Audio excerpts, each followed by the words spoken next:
नमस्कार। तो कैसे हैं आप सब? आशा है आप सब अच्छे होंगे। अगर आप भी यूपीएससी की तैयारी कर रहे हैं लेकिन आपको यह नहीं समझ में आ रहा है कि यूपीएससी की शुरुआत कहाँ से करें, तो आज मैं आपको इस वीडियो में बताने वाला हूँ कि यूपीएससी की शुरुआत कहाँ से करें। क्योंकि हमारे बहुत सारे ऐसे सब्सक्राइबर हैं जो बहुत कन्फ्यूज हैं। तो कल ही मैंने देख रहा था कि पोस्ट में एक पूछ रहे थे कि सर यूपीएससी की शुरुआत कहाँ से करें। मैं यूपीएससी की तैयारी करना चाहता हूँ लेकिन मुझे ये नहीं पता कि यूपीएससी की शुरुआत कैसे करनी है। तो आज मैं आपको इसी के बारे में बताने वाला हूँ। तो सबसे पहले मैं आपको बता दूँ, अगर आप यूपीएससी की तैयारी करना चाहते हैं तो आपके ये चैनल बहुत इम्पोर्टेंट है। देन इसके बाद एक और चैनल है स्टडी सारथी, इसको जाकर फॉलो ज़रूर कर लीजिएगा क्योंकि ये भी आपके लिए बहुत इम्पोर्टेंट है। क्योंकि इसमें मैं आपको यूपीएससी का गाइड देता हूँ ड्रीम BA to IAS में, एंड यूपीएससी का जो भी पढ़ाई होता है सब्जेक्ट वाइज मैं आपको स्टडी सारथी पर पढ़ाता हूँ। तो चलिए आज की इस वीडियो की शुरुआत करते हैं और देख लेते हैं कि हम लोग यूपीएससी की तैयारी कहाँ से स्टार्ट करें, मतलब शुरुआत कहाँ से करें। तो सबसे पहले मैं आपको बता दूँ, अगर आप लोग यूपीएससी की तैयारी कर रहे हैं तो सबसे पहले आप लोगों को यूपीएससी क्या है, सबसे पहले आप लोग इसको जान लीजिए। यूपीएससी एक ऐसी संस्था है जो टॉप लेवल के एग्ज़ाम के वैकेंसी को निकालती है। इसके अंदर एक एग्ज़ाम होता है जिसका नाम है सीएससी, ठीक। इस एग्ज़ाम के अंदर कई जॉब होते हैं। For example IAS and IPS, IFS and IRS। अगर आपको IAS का फुल फॉर्म पता होगा तो कमेंट बॉक्स में ज़रूर बताइएगा। IPS का फुल फॉर्म पता होगा तो आपको कमेंट बॉक्स में ज़रूर बताइएगा। और बात करते हैं हम लोग, इतना आपको समझ में आ गया, यूपीएससी को जानना है आप लोगों को। देन इसके बाद आप लोगों को यूपीएससी का एग्ज़ाम पैटर्न क्या होता है सबसे पहले आपको यह बताना होगा, मतलब पता होना चाहिए।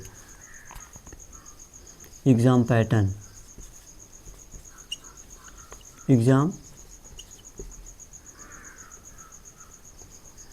तो सबसे पहले आप लोगों को एग्ज़ाम पैटर्न के बारे में पता होना चाहिए कि जो यूपीएससी का एग्ज़ाम होता है कितने स्टेज में होता है। तो मैं आपको बता दूँ, जो यूपीएससी का एग्ज़ाम होता है वह 3 स्टेज में होता है। पहला है प्री एग्ज़ाम, दूसरा मेंस एग्ज़ाम, तीसरा इंटरव्यू। ठीक, इतना बात क्लियर है आप लोगों को।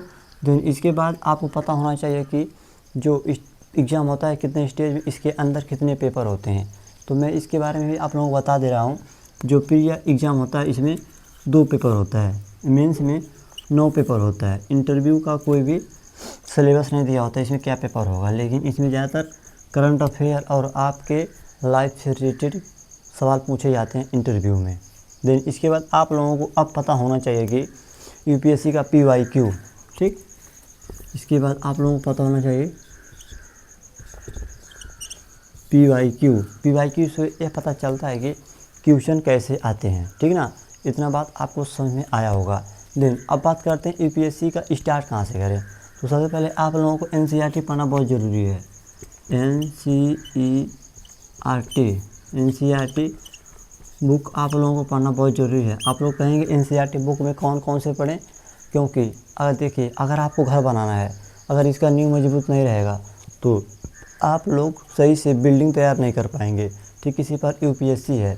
अगर यूपीएससी की तैयारी करना है तो सबसे पहले आप लोगों को NCERT कंप्लीट करना होगा। ठीक, इसके बाद में हम लोग अब बात करते हैं कौन कौन से NCERT पढ़ने में। आप लोगों को सब्जेक्ट बता दे रहा हूँ। देन जियो मतलब भूगोल, राजनीतिक विज्ञान, पॉलिटिकल साइंस, इकोनॉमिक्स में तो आप लोग को 9 से पढ़ना होगा।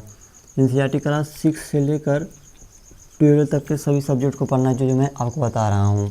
सबसे पहले जियोग्राफी, पॉलिटिकल साइंस, देन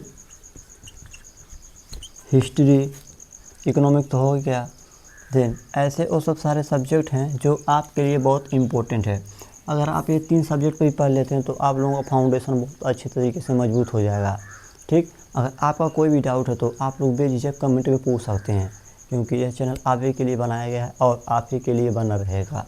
तो आशा है आपको वीडियो पसंद आया होगा। वीडियो पसंद आया तो वीडियो को लाइक करिएगा, एंड ऐसे हेल्पफुल वीडियो आने के लिए चैनल को सब्सक्राइब जरूर करिएगा। तब तक के लिए जय हिंद।